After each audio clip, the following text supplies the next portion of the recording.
Hello guys, my name is Sergey. I'm a freediving instructor trainer, and today I want to talk with you about relaxation breathing. Relaxation breathing, it is a way how we prepare ourselves before we holding our breath. So how exactly we do relaxation breathing? There is two common ways. First, it is differently manipulate the way how you inhale and exhale. So you consciously try to change the ratio of your inhale, exhale, or duration. So for example, quite common is to do, let's say, inhale for 2 seconds, exhale for 4 seconds. Like your exhale is double time that you inhale. If you inhale for 3 seconds, then you exhale for 6 seconds. I think you get the idea. There is a different variation, so you can inhale for 4 seconds, exhale for 8 seconds, etc, etc. It doesn't have to be precisely like 2 times, but it should be like a longer. It's going to be no problem if you inhale for 3 seconds and exhale for 7 seconds, let's say. It's not exactly 2 times, but it's going to be longer. So what is the problem with this type of breathing before your breath hold? The problem is that it is a mild version of hyperventilation. Don't think about hyperventilation as only fast and deep breathing. So your breathing, like we learned before, your breathing depends on the level of carbon dioxide. If you produce a little carbon dioxide, then you're supposed to exhale just a little bit. So for example, when you are sitting in a sofa and watching some movie and you're not producing that much CO2, this is when your exhale is quite small and passive. Okay? And when you start exhaling longer, so instead of just like exhale, you're exhaling, let's say for 8 seconds, this is a hyperventilation. You're removing more carbon dioxide from your system, then there is going to be some consequences of this action. So when you are breathing, when you're inhaling, you're using the muscles to inhale. And when you passively exhale, you're relaxing your muscles. So the passive exhale doesn't involve any muscle action. So you inhale, and when you passively exhale, your muscles is just relaxed. It means it's not going to be any energy involved in this process, in the process of exhale. But when you start exhaling slowly, when you start to create some resistance on your exhale, because if you want to exhale slower, you need to create some resistance, whether with your lips or with your glottis. So because if you're not creating resistance, air will come up. So if you're creating this resistance, you involve a lot of muscles, like you keep a lot of muscles tense, right? You can keep your jaw a little tense, you can keep your neck a little tense, and also like your muscles which supposed to become relaxed, they're also a little bit tense. So this is why it's not only like this variation of breathing is not only a way of hyperventilation, small hyperventilation, but it's also not completely relaxed breathing. But then someone can argue, especially someone who like this type of breathing, that he or she achieving good results with it.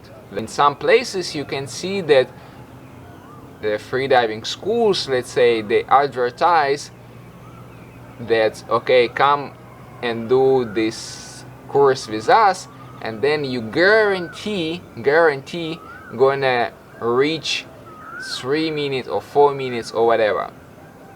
And you can say, look, if it's possible to do this type of breathing and reach these incredible numbers, then it looks like a good idea. And actually no, because you know from my previous video or just in general that when you do hyperventilation, it's true, especially if it is a like small breath hold, your breath hold is going to be a little bit bigger. If you do hyperventilation, it's possible for beginners to achieve bigger numbers.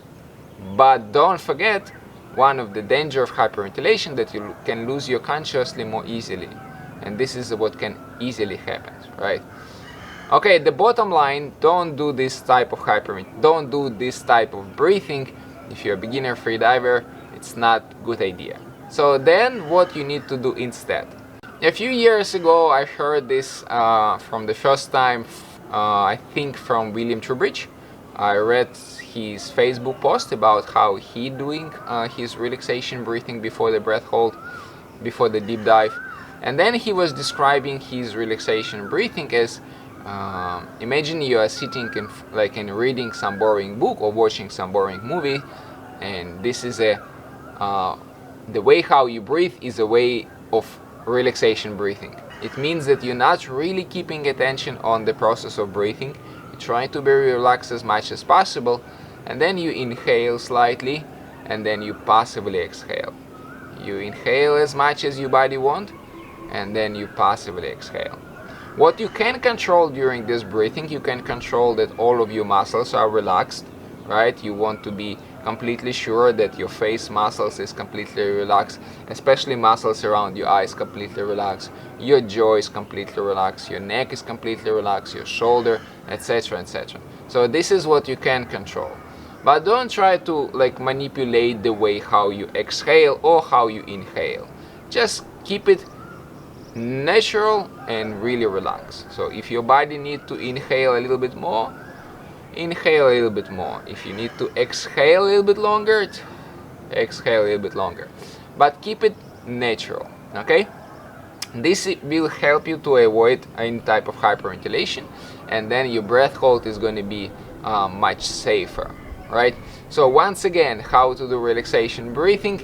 Just breathe nice and slowly, the same way, like when I'm teaching level 1 course, I'm saying breathe the same way how you're breathing before you fall asleep.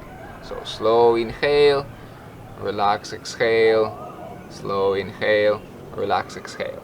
Because remember, the goal of relaxation breathing is not change the ratio of carbon dioxide or oxygen. The goal of relaxation breathing is to make you as much relaxed as possible, to put you in a state when you feel that you are really, really relaxed, okay? And the most relaxed state, obviously, when you fall asleep. And how you breathe before you fall asleep? You're breathing like this, like nice and slow and completely relaxed. Okay guys, this was a video about relaxation breathing. Hopefully this video was helpful. If it was helpful, don't forget to click the like button. And if you haven't subscribed to my channel yet, do it right now. It's going to be a lot of interesting video in the future. Okay, see you next time.